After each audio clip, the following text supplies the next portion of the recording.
বন্ধুরা, একটি চিতাবাঘের গতি কত হতে পারে সেইটা আমরা সকলেই জানি যারা যারা ডিসকভারি বা ন্যাশনাল জিওগ্রাফি দেখেছি। কিন্তু আপনারা কি জানেন একটি ফুটবল প্লেয়ারের গতি সর্বোচ্চ কত হতে পারে?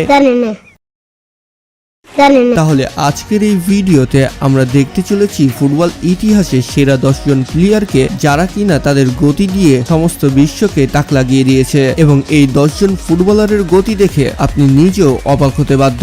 কিন্তু এইখানে যদি আপনি যাকে এক্সপেক্ট করছেন সে যদি না থাকে তাহলে কিন্তু আমাকে গালাগালি করেন না, কারণ 2023 সাল অনুযায়ী যারা এই সেরা 10 জনের লিস্টে রয়েছে আমি শুধুমাত্র তাদেরকে নিয়েছি। তো এই লিস্টে কারা কারা রয়েছে সেটা জানতে থাকুন ভিডিওর শেষ মুহূর্ত পর্যন্ত। আচ্ছা, তো বন্ধুরা, 10 নম্বরে রয়েছে ডার্উইন নুনেজ। গতির দিক দিয়ে সে কারেন্টের মতো যেভাবে দৌড়তে শুরু করে অন্যান্য প্লেয়াররা তাকে ধরতে পারে না। কারণটা হচ্ছে তার এই লম্বা লম্বা পা। জি হ্যাঁ বন্ধুরা, 6.5 ফিটের একটি ব্যক্তি যদি তার লম্বা লম্বা পা দিয়ে এইভাবে দৌড়ানো শুরু করে আমার মনে হয় না আমাদের দেশের কোনো প্লেয়ারও তাকে ধরতে পারবে। তো এইখানে কিন্তু আমাদের দেশকে আমি ইনসার্ট করিনি, মানে আমি তার প্রশংসা করলাম আর কি, কারণ আমরা সকলেই জানি বাইরের দেশের প্লেয়ারগুলো অনেক লম্বা লম্বা হয় আর তাদের পা গুলো অনেক লম্বা, যে কারণে তাদের স্পিডও অনেক বেশি হয়ে যায়, মানে আমাদের দেশের তুলনায় আর কি। তো তার লাইটিং স্পিড বা বল নিয়ে বা উইদাউট বলে সে যেইভাবে দৌড়ায় তা আসলেই প্রশংসা করার মতোই। তো বন্ধুরা, এরপরে 9 নম্বরে রয়েছে ভিনিসিয়াস জুনিয়র। রিয়াল মাদ্রিদে খেলা এই প্লেয়ারটির হাইট অতটা বেশি না হলেও এই প্লেয়ারটির কাছে যে স্ট্রেংথ রয়েছে সেটা তাকে এত জোরে দৌড়াতে সাহায্য করে। জি হ্যাঁ বন্ধুরা, এর গতি দেখলে আমরা সকলেই অবাক হয়ে যাব। আর এখন বর্তমানে ব্রাজিল সব থেকে ফাস্টেস্ট প্লেয়ারদের মধ্যে ভিনিসিয়াসকে ধরা হয়, এবং রিয়াল মাদ্রিদেও সেই যেই রকম দৌড়ে খেলে আমার মনে হয় না অন্যান্য কোনো প্লেয়ার এখন বর্তমানে খেলে। তো বন্ধুরা, এরপরে রয়েছে আর্চার হামকি। মরক্কোর এই প্লেয়ারটি যেভাবে তার স্পিড দিয়ে সমস্ত ভক্তদের মন জয় করে নিয়েছে সেটা সম্পর্কে আর কি বলবো। জি হ্যাঁ বন্ধুরা, সে তো রিয়াল মাদ্রিদ থেকে খেলার সময় আরো বেশি পরিচিতি লাভ করে নিয়েছিল।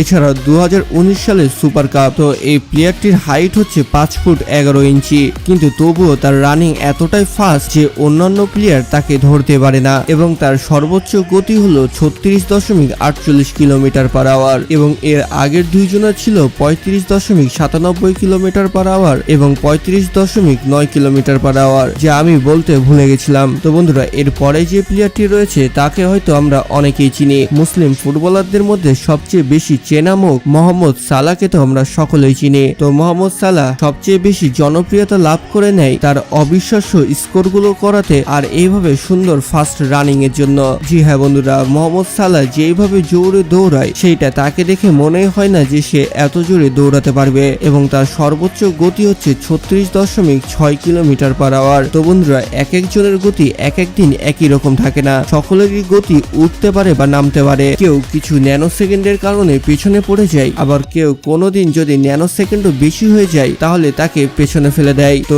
এই গতিটা দিন দিন বদলাতেই থাকে। তো লেটেস্ট র্যাঙ্কিং দেখতে আপনারা সকল সময় গুগল করবেন। আমার এই তারিখ অনুযায়ী 2 মাস পরে এটা নাও মিলতে পারে, কিন্তু বর্তমানে যারা এই লিস্টে রয়েছে তাদেরকে নিয়ে আমি আজকের এই ভিডিওটি তৈরি করছি। মানে এরা 23 সালের সবচেয়ে দ্রুতগামী প্লেয়ার। আমি সর্বকালের দ্রুতগামী প্লেয়ারদেরকে নিয়ে ভিডিও করছি না। তো বন্ধুরা, এর পরে যে রয়েছে তার নাম হচ্ছে অ্যান্টোনিও রুডিগার, যার জন্ম হয় 3 মার্চ 1993 সালে। সেই অনুযায়ী তার বর্তমান বয়স হচ্ছে 30 বছর, এবং জার্মানির এই প্লেয়ারটির হাইট হচ্ছে 6 ফুট 3 ইঞ্চি। মানে সে কতটুকু লম্বা তা আপনারা বুঝতে পারছেন, এবং ফুটবল খেলাতে তার স্ট্রেংথ ও বডি যেই রকম আর তার হাইটের কম্বিনেশনের সাথে মিলে তার স্পিড অনেক বেশি হয়ে যায়। জি হ্যাঁ বন্ধুরা, এই প্লেয়ারটির স্পিড 36.7 কিলোমিটার পার আওয়ার, যা একটি অবিশ্বাস্য গতি। তো এই প্লেয়ারটি মোহাম্মদ সালাহ থেকে মাত্র 10 ন্যানো সেকেন্ড বেশি দৌড়িয়ে তার জায়গা 6 নম্বরে করে নিয়েছে। তো বন্ধুরা, এরপরে যে ব্যক্তিটি রয়েছে তাকে তো একটি খাম্বা বলা উচিত। জি হ্যাঁ বন্ধুরা, আমরা কথা বলছি আর্লিং হল্যান্ডের ব্যাপারে। তো বন্ধুরা, এই লম্বা চড়া খাম্বাওয়ালা প্লেয়ারটি জন্মগ্রহণ করে 21 জুলাই 2000 সালে। সেই অনুযায়ী তার বয়স এখন 23 বছর। মানে আমি এখানে বুঝলাম না, আমার বয়সও 23 বছর, কিন্তু এই দেখতে এত বয়স বেশি লাগে কেন? মানে ছোটবেলায় হয়তো গরুর ইনজেকশন দিয়ে দিয়েছিল, মানে তাই তো হবে, তাই না? তাছাড়া এত বেশি বয়স কিভাবে দেখায়, তাও আবার এই বয়সে 6 ফুট 4 ইঞ্চি। মানে আর কিছু বলার নাই ভাই, বাদ দেন। তো বন্ধুরা, আপনারা জানলে অবাক হবেন আর্লিং হল্যান্ডের এত লম্বা হওয়ার কারণে এবং সে একটু পাগলাটে হওয়ার কারণে যেইভাবে দৌড়ায় এবং তার স্ট্রেন যেরকম, তার বর্তমান হাইস্ট স্পিড হচ্ছে 37 কিলোমিটার পার আওয়ার। তো বন্ধুরা, এরপরে যে প্লেয়ারটি রয়েছে তার নাম হচ্ছে রোমেলু লুকাকু, যে কিনা জন্মগ্রহণ করে 13 মে 1993 সালে এবং সেই অনুযায়ী তার বয়স এখন 30 বছর। কিন্তু বন্ধুরা, এই বেলজিয়ামের এই প্লেয়ারটি 6 ফুট 3 ইঞ্চি হওয়ার সত্ত্বেও আর এত স্বাস্থ্যবান হওয়ার সত্ত্বেও সে যেভাবে দৌড়ায় তা দেখে আপনি নিজের চোখেও বিশ্বাস করতে পারবেন না হয়তো।